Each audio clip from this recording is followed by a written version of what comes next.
Udah sih bisa ada atau enggak?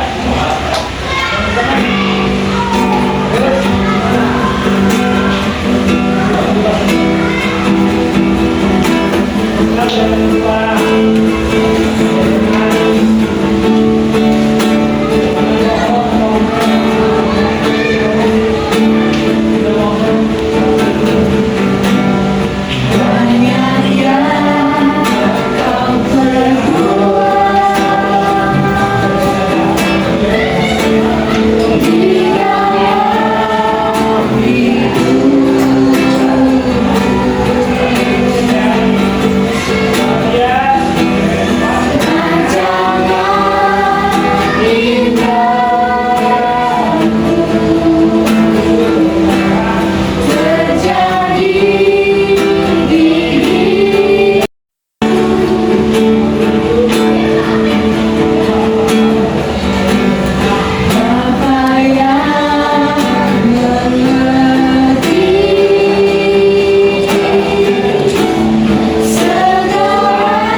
baik dan juga menjadi rahmah dalam kehidupan kami semua.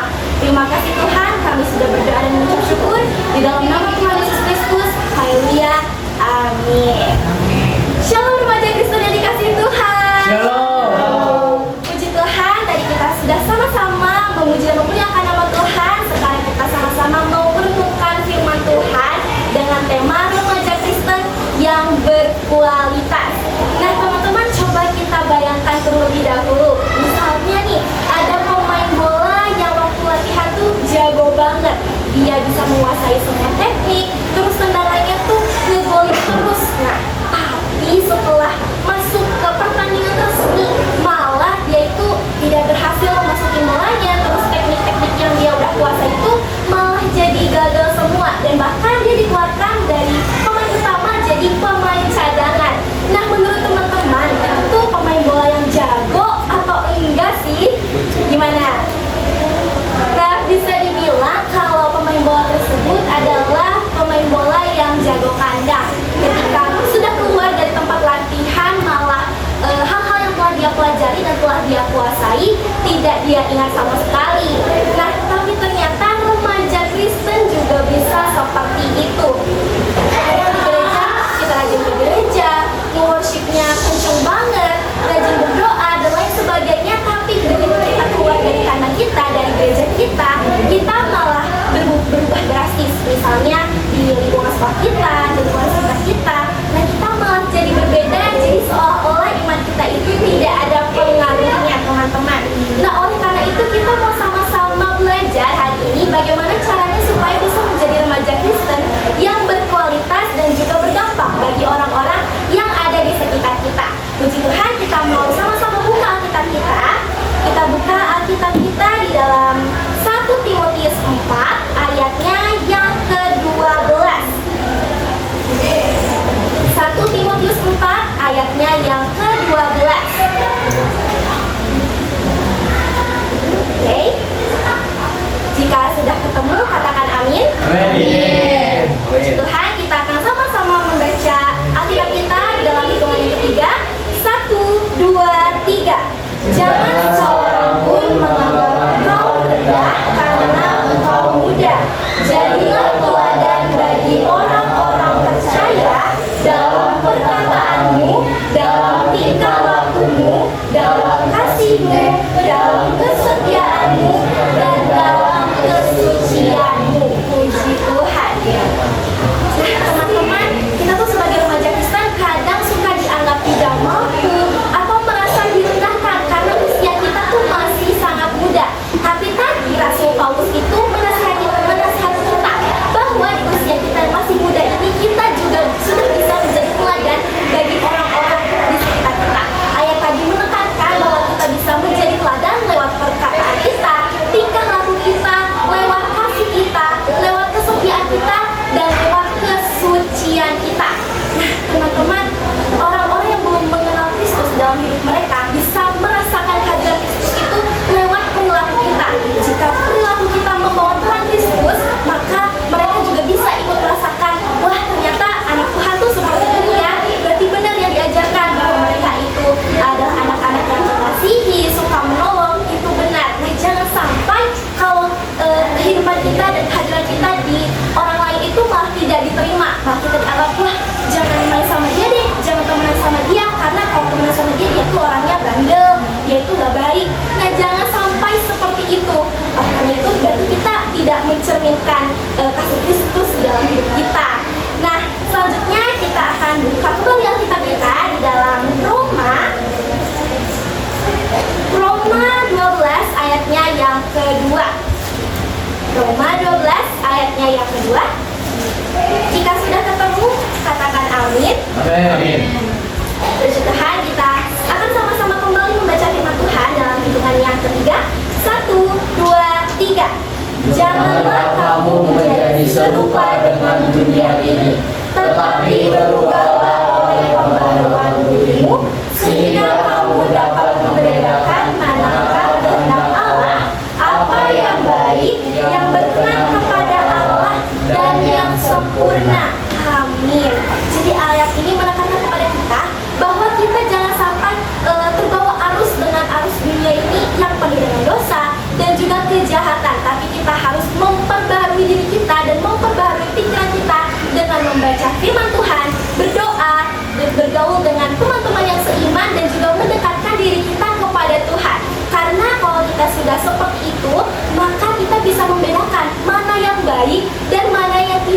dan mana hal-hal yang sesuai dengan ajaran Kristus atau tidak. Jadi kita memiliki pandangan yang berbeda mengenai kehidupan dari orang-orang yang belum percaya kepada Tuhan. Seperti itu teman-teman. Jadi intinya kita harus bisa menjadi teladan dan membawa teladan bagi orang-orang di sekitar kita. Ada 5 poin penting dari renungan firman Tuhan kali ini. Yang pertama, jadilah teladan lewat perkataan kita. Jangan mengatakan hal-hal yang kasar, jangan berkata buruk, jangan menyebarkan berita bohong. Tidak boleh ya teman-teman. Kita harus menjadi pembawa berita yang baik, berkata yang jujur, dan tidak menyakiti hati teman. Kadang kita harus hati-hati karena kata-kata yang kita keluarkan itu bisa menyakiti hati orang-orang di sekitar kita tanpa kita sadari. Dan yang kedua adalah jadilah teladan lewat perbuatan kita. Perbuatan yang kita lakukan harus mencerminkan Kristus di dalam perbuatan tersebut. Jadi perbuatan yang kita lakukan harus perbuatan baik. Misalnya kita menolong teman-teman yang kesusahan. Nah, jangan malah kita ngejek teman, mencuri, mencontek. Nah, itu tidak bagus teman-teman. Nah, yang ketiga adalah memperbaharui pikiran kita. Seperti tadi, dengan membaca Alkitab, berdoa, dan selalu mendengarkan firman Tuhan agar apa yang ada di pikiran kita dan di hati kita itu sesuai dan sejalan dengan firman Tuhan. Dan yang keempat adalah carilah pergaulan yang baik teman-teman. Kalau kita sudah tahu ada teman yang tidak baik, teman yang nakal, nah kita bisa menasihatinya pelan-pelan. Jangan malah ikut terbawa arus. Kita harus berbeda dengan orang-orang yang belum mengenal Tuhan. Kita harus memilih teman yang baik, teman-teman yang seiman, yang bisa membuat iman kita tuh semakin bertumbuh dan berbuah di dalam Tuhan. Dan yang kelima adalah kasihilah Tuhan dan sesamamu manusia seperti dirimu sendiri. Puji Tuhan teman-teman. Jadi intinya kalian harus mengingat bahwa kita sebagai remaja Kristen, kita harus bisa membawa teladan yang baik dan mencerminkan karakter Kristus di dalam kehidupan kita. Puji Tuhan, renungan firman Tuhan cukup segini saja. Dan saya harap renungan firman Tuhan ini bisa menjadi renungan dalam kehidupan kita semua. Dan sebelum kita masuk ke dalam doa syafaat, mari kita naikkan kembali lagu pujian Sampai Akhir Hidupku, versinya saja. Kita nyanyikan dengan sungguh-sungguh.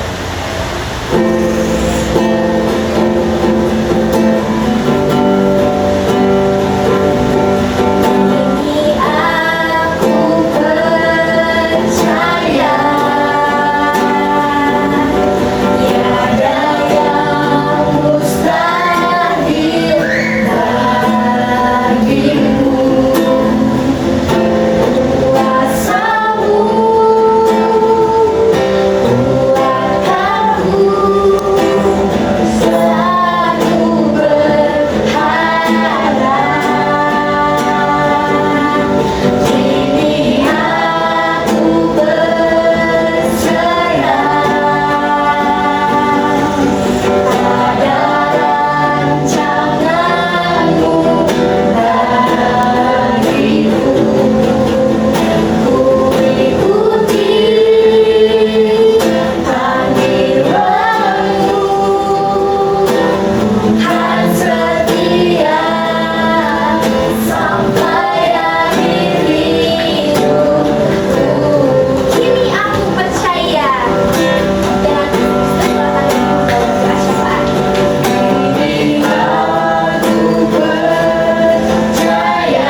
atas kasih dan penyertaan-Mu kepada kami Tuhan.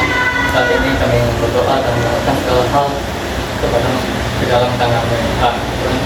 Tuhan, percayalah iman kami Tuhan, dalam kami tetap teguh dan percaya kepada-Mu Tuhan dalam situasi apapun Tuhan, dan selalu kami dalam mengenal Engkau Tuhan, dan mengandalkan Engkau Tuhan, bukan dengan kekuatan kami sendiri Tuhan, dan juga berhati Engkau berhati bangsa dan negara kami Indonesia Tuhan, dan berkiranya Engkau memberikan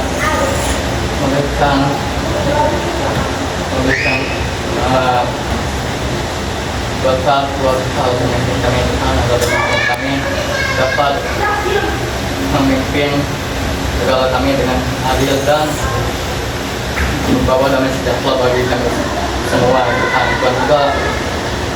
Tuhan kami juga berdoa untuk yang sakit, pulihkan kami Tuhan, dan pulihkan dan damai Tuhan. Semoga memberikan semangat yang baru Tuhan untuk menjalani hidup yang lainnya Tuhan. Tuhan juga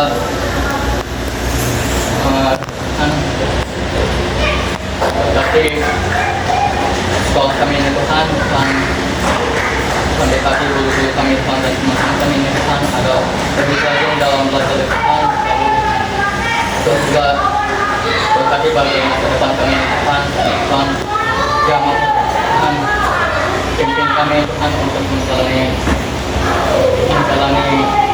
masa depan kami ini Tuhan. Kami serahkan masa depan kami ke dalam tangan Tuhan, dan sesuai dalam kehendak-Mu Tuhan. Tuhan, kami juga berdoa untuk kami Tuhan. Tuhan, semoga gereja kami bersatu dalam hadirat-Mu Tuhan, dan menjadi satu jemaat yang percaya kepada-Mu Tuhan. Tuhan juga kami berdoa untuk pelayanan Tuhan, pelayanan Tuhan, dan juga bagian pelayanan-Mu Tuhan dalam melakukannya dengan sukacita Tuhan. Berkati mereka Tuhan, dengan memberikan berkat yang melimpah buat mereka Tuhan, melakukannya Tuhan. Tuhan, terima kasih Tuhan. Dalam nama Tuhan Yesus Kristus kami percaya dan berdoa, dan saya katakan amin.